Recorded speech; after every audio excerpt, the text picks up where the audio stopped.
और कुर्बानी देने के पीछे भी इस्लाम में एक वाक़िया है।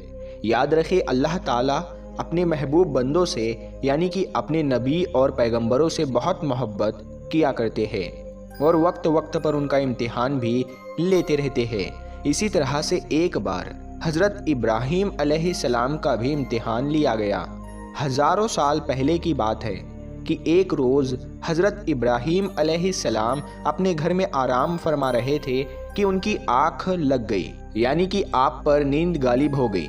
तभी आप अलैहिस्सलाम ने अपने ख्वाब में देखा कि अल्लाह ताला आपसे फरमा रहा है, ए इब्राहीम, आप अपने सबसे प्यारी और अजीज़ चीज़ को मेरी राह में कुर्बान करो। प्यारे दोस्तों, याद रहे, नबियों और पैगंबरों का ख्वाब कभी भी झूठा नहीं हो सकता।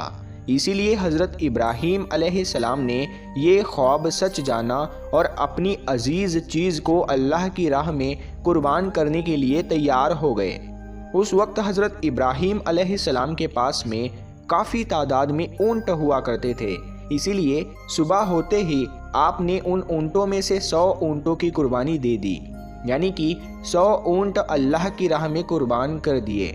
मगर फिर जैसे ही दूसरी बार आपकी आँख लगी तो फिर से अल्लाह ताला की तरफ से आवाज़ आई कि ए इब्राहीम, आप अपनी सबसे प्यारी और सबसे अजीज़ चीज़ को मेरी राह में कुर्बान करो। तो इसीलिए फिर दूसरे दिन हज़रत इब्राहीम अलैहिस्सलाम ने 200 ऊँटों की कुर्बानी दे दी, यानी 200 ऊँट अल्लाह की राह में कुर्बान कर दिए। मगर फिर तीसरी रात जैसे ही आपकी आँख लगी तो अल्लाह ताला की तरफ से फिर से वही आवाज़ आई कि ए इब्राहीम, आप अपने सबसे प्यारी और सबसे अजीज़ चीज़ को मेरी राह में कुर्बान करो। ये सुनकर आप अलैहिस्सलाम सोचने लगे कि मेरे लिए सबसे प्यारी और सबसे अजीज़ चीज़ तो मेरा बेटा इस्माइल है। आप सोचने लगे कि अल्लाह ताला कहीं ये तो नहीं देखना चाह रहा कि मैं सबसे ज़्यादा प्यार अपने फर्जंद यानी कि अपने बेटे इस्माइल को करता हूँ या फिर अपने खाली की हकीकी से करता हूँ। प्यारे दोस्तों, हम आपको बता दें कि हज़रत इब्राहीम अलैहिस्सलाम और हज़रत हाजरा का सिर्फ एक ही बेटा था और वो भी काफ़ी दुआ और मन्नत करने के बाद में अल्लाह ताला ने आपको बूढ़ापे की उम्र में अता किया था। इसीलिए हज़रत इब्राहीम और हज़रत हाजरा अपने बेटे इस्माइल से बहुत प्यार किया करते थे। मगर जैसे ही आप अलैहिस्सलाम ने अल्लाह का ये हुक्म सुना तो आपने ये इरादा कर लिया कि वो अपने सबसे अजीज़ चीज़ और सबसे प्यारे बेटे इस्माइल को अल्लाह की राह में कुर्बान कर देंगे। इसीलिए फिर दूसरे दिन हज़रत इब्राहीम अलैहिस्सलाम ने अपनी बीवी हज़रत हाजरा से कहा, ए हाजरा, अपने बेटे को गुस्ल कराओ, नए नए कपड़े पहनाओ और खुशबू लगाकर बिल्कुल दूल्हे की तरह तैयार कर दो।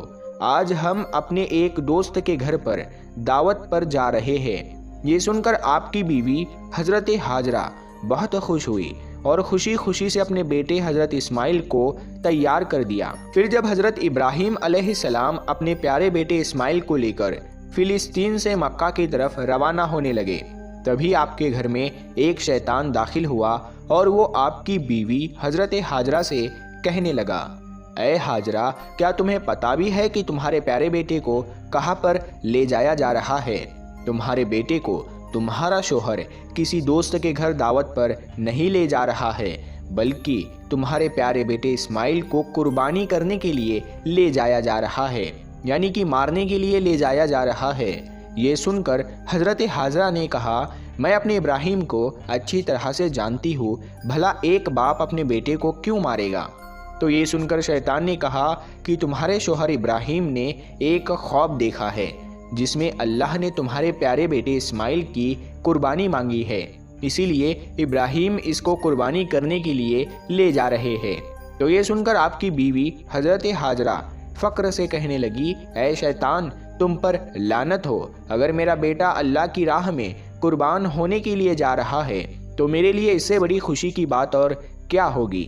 ये तो मेरा एक बेटा है, अगर मेरे पास हज़ारों इस्माइल भी होते तो मैं खुशी खुशी उनको अल्लाह की राह में कुर्बान होने के लिए भेज देती। ये सुनकर फिर शैतान हज़रत इस्माइल के पास गया और कहने लगा, ए इस्माइल, क्या तुम्हें पता भी है तुम्हारे बाबा तुम्हें कहाँ लेकर जा रहे हैं?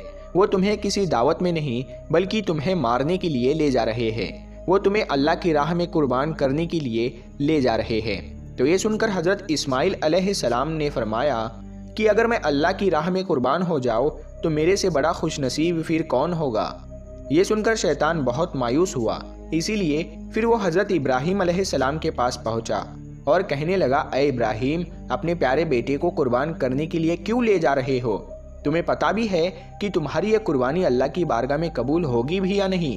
और दूसरी बात, जब तुम अपने इस बेटे को कुर्बान कर दोगे तो फिर बुढ़ापे में तुम्हारी खिदमत कौन करेगा? बुढ़ापे में तुम्हारी देखभाल कौन करेगा? ये सुनकर फिर हज़रत इब्राहीम अलैहिस्सलाम ने कुछ पत्थर उठाए और शैतान को लानती कहकर मारने लगे।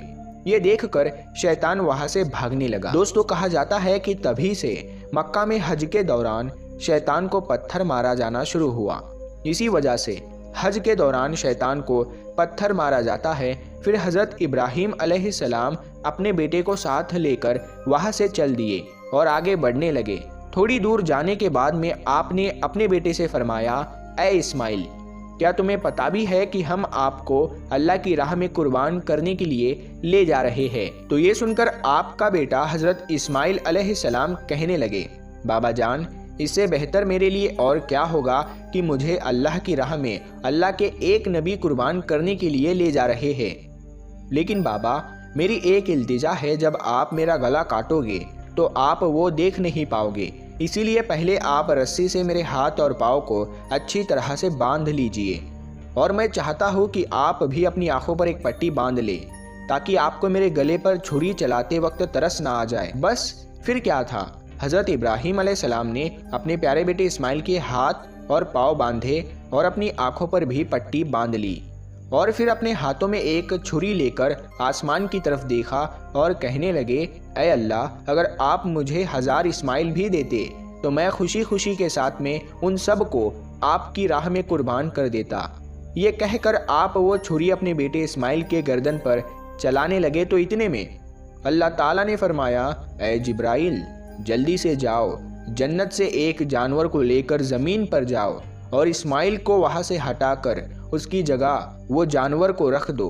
इब्राहीम इम्तिहान में कामयाब हो गया है। जैसे ही हज़रत इब्राहीम अलैहिस्सलाम ने गर्दन पर छुरी को फेरा तो खून बहने लगा, मगर उसके बाद में आपने जैसे ही अपनी आंखों से पट्टी को हटाया तो आपने देखा कि आपके पास में ही आपका बेटा इस्माइल सही सलामत खड़ा हुआ है।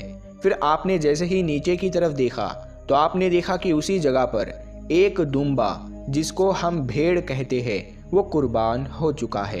ये देखकर हज़रत इस्माइल अलैहिस्सलाम ने अल्लाह का शुक्र अदा किया। इतने में गैब से आवाज़ आई, ऐ इब्राहीम,